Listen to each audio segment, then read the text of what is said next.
गणतंत्र दिवस 2022 के अवसर पर आइए जानते हैं 26 जनवरी से जुड़े हुए 26 तथ्य।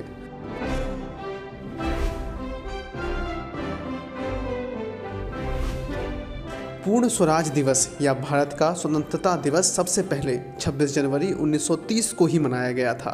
इसी दिन राष्ट्र ने तय किया था कि वह ब्रिटिश राज से संपूर्ण आज़ादी लेकर रहेगा।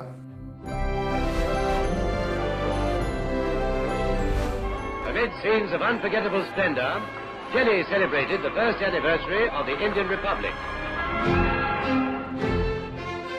26 जनवरी 1950 को पहली परेड राजपथ पर नहीं बल्कि इरविन स्टेडियम यानी मेजर ध्यानचंद स्टेडियम में आयोजित की गई थी। तब स्टेडियम के चारों ओर दीवार नहीं थी और यहाँ पीछे पुराना किला भी दिखाई देता था। बड़ी बात यह है कि तब गणतंत्र दिवस सुबह नहीं दोपहर को मनाया गया था।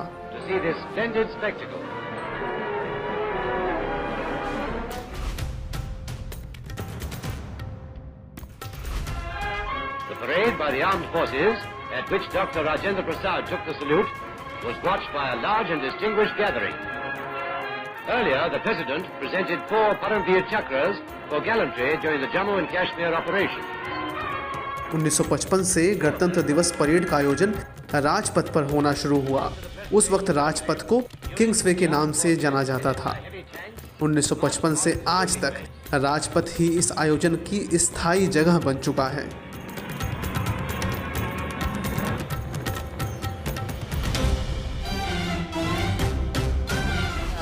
For the very first time, a French military contingent at our Republic Day celebrations, being led by the French military band.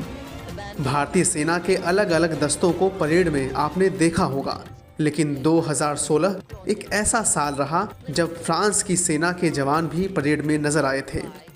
मौका था 67वें गणतंत्र दिवस परेड का। फ्रांस की सेना के दस्ते के साथ ही फ्रांस की सेना का बैंड भी इसमें शामिल हुआ था। गणतंत्र दिवस के इतिहास में यह पहली बार था जब किसी दूसरे देश की सेना भी इसमें शामिल हुई थी।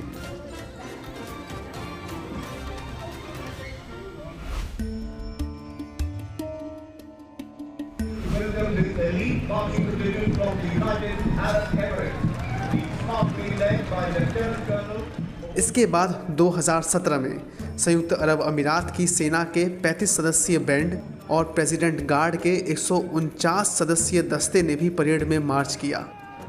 2021 में बांग्लादेश मुक्ति संग्राम की 50वीं सालगिरह के मौके पर बांग्लादेश की 122 सदस्यीय टीम भी परेड में शामिल हुई।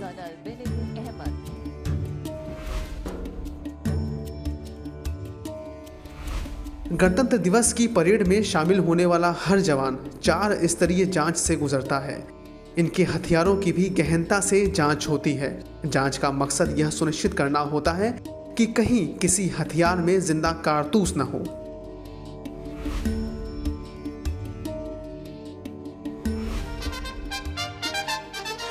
दो 2020 को छोड़कर बीटिंग रिट्रीट समारोह के दौरान 2021 तक हर साल अंग्रेजी भजन अबाइड बाय मी बजाया जाता रहा। इसे महात्मा गांधी का पसंदीदा भजन बताया जाता है।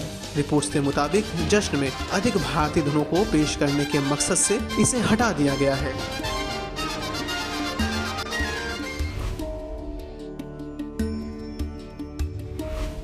जनवरी 1950 वह तारीख है जिस दिन भारत का संविधान लागू हुआ था। संविधान को बनाने में 2 साल 11 महीने और 18 दिन लगे थे।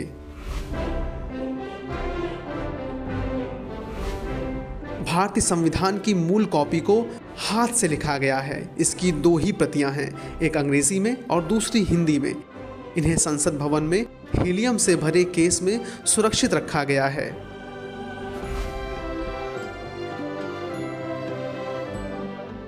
जनवरी को परेड कार्यक्रम राष्ट्रपति के आगमन के साथ शुरू होता है।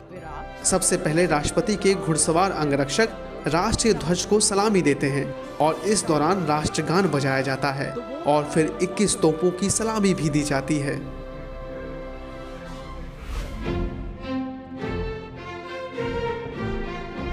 राष्ट्रगान के दौरान 21 तोपों की सलामी दी जाती है। ये सलामी राष्ट्रगान की शुरुआत से होती है और राष्ट्रगान पूरा होने तक पूरी हो जाती है। 21 तोपों की ये सलामी भारतीय सेना की 7 तोपों से दी जाती है। इन्हें 25 पाउंडर्स भी कहा जाता है। ये तोपें 1941 में बनी थी।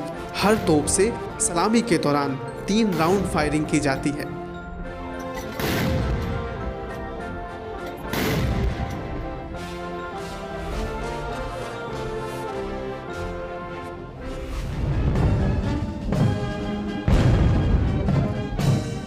दिलचस्प बात यह है कि तोप की फायरिंग का समय राष्ट्रगान बजने के समय से मेल खाता है। पहली फायरिंग राष्ट्रगान की शुरुआत में होती है और आखिरी फायरिंग 52 सेकंड के बाद होती है। ये तोपें सेना के सभी औपचारिक कार्यक्रमों में शामिल होती हैं।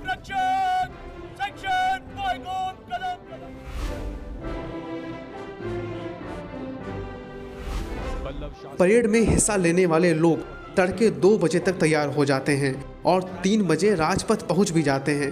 परेड की तैयारी की बात करें तो इसकी तैयारी पिछले साल के जुलाई महीने में ही शुरू हो जाती है, जब सभी प्रतिभागियों को औपचारिक रूप से सूचना दी जाती है। अगस्त तक वे अपने संबंधित रेजिमेंट सेंटर पर परेड का अभ्यास करते हैं और दिसंबर तक दिल्ली पहुंच जाते हैं। 26 जनवरी को परेड में उतरने से पहले ये सभी 600 घंटे तक का अभ्यास कर चुके होते हैं।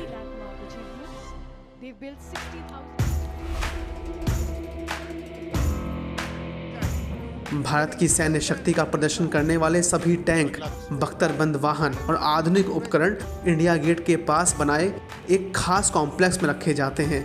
हर तोप की जांच प्रक्रिया और रंग रोगन का काम 10 चरणों में किया जाता है।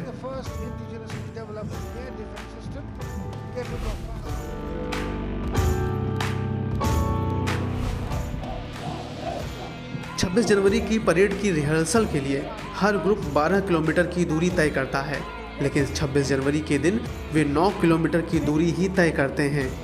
परेड के दौरान जज रास्ते भर बैठे रहते हैं, जो 200 पैरामीटर पर सभी को आंकते हैं। इसी के आधार पर सर्वश्रेष्ठ मार्चिंग दस्ते की उपाधि दी जाती है।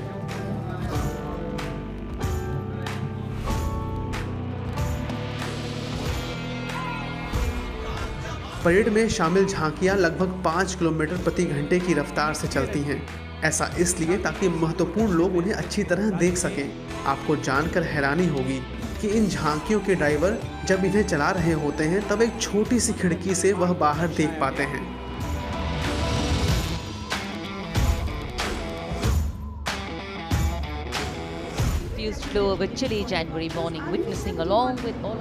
घटना का सबसे आकर्षक हिस्सा फ्लाईपास्ट है। फ्लाईपास्ट की जिम्मेदारी पश्चिमी वायुसेना कमान पर है। इसमें लगभग 41 वाहन शामिल होते हैं। परेड में शामिल विमान वायुसेना के अलग अलग एयरबेस से उड़ान भरते हैं और तय समय पर राजपथ पहुंच जाते हैं।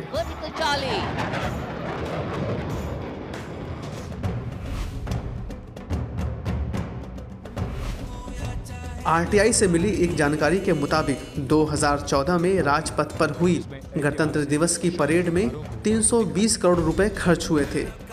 वहीं 2001 में इस पर 145 करोड़ का खर्च आया था। इस तरह से 26 जनवरी की परेड में होने वाले खर्च में 2001 से 2014 के बीच 54.51% की बढ़ोतरी हो चुकी है।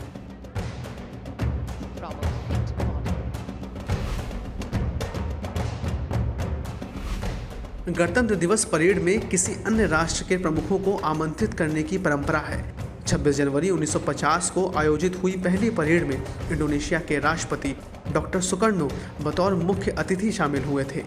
वहीं राजपथ पर पहली बार 1955 में आयोजित हुए कार्यक्रम में पाकिस्तान के गवर्नर जनरल मलिक गुलाम मोहम्मद शामिल हुए थे।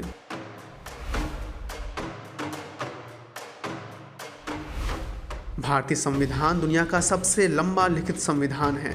इसमें 444 आर्टिकल्स हैं, जिसमें 22 भाग और 12 अनुसूचियां हैं। संविधान में 118 संशोधन और जोड़े गए हैं।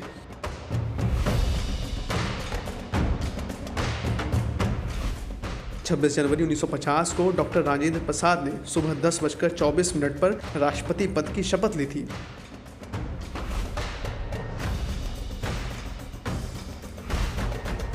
संविधान सभा की अध्यक्षता डॉक्टर राजेंद्र प्रसाद ने की थी। डॉक्टर BR अम्बेडकर को ड्राफ्टिंग कमेटी का अध्यक्ष बनाया गया था। डॉक्टर अंबेडकर को भारत के संविधान के वास्तुकार के रूप में भी जाना जाता है, क्योंकि उन्होंने भारत के लिए एक ऐसा संविधान बनाने में महान भूमिका निभाई जो देश के हर समुदाय और शख्स का प्रतिनिधित्व करता हो। अंबेडकर स्वतंत्र भारत के पहले कानून और न्याय मंत्री भी बने।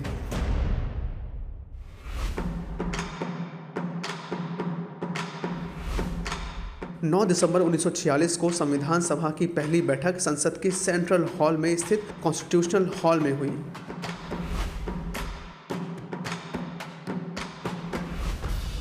यही वह दिन था जब भारतीय वायुसेना अस्तित्व में आई। इससे पहले इसे रॉयल इंडियन एयरफोर्स के नाम से जाना जाता था।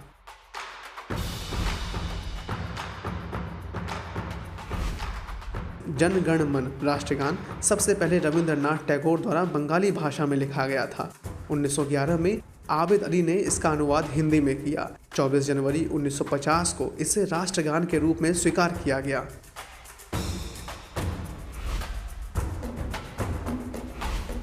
भारतीय संविधान दूसरे कई देशों से प्रेरित भी है।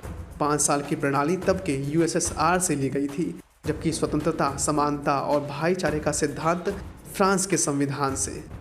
आप सभी को गणतंत्र दिवस की ढेर सारी शुभकामनाएं। जय हिंद।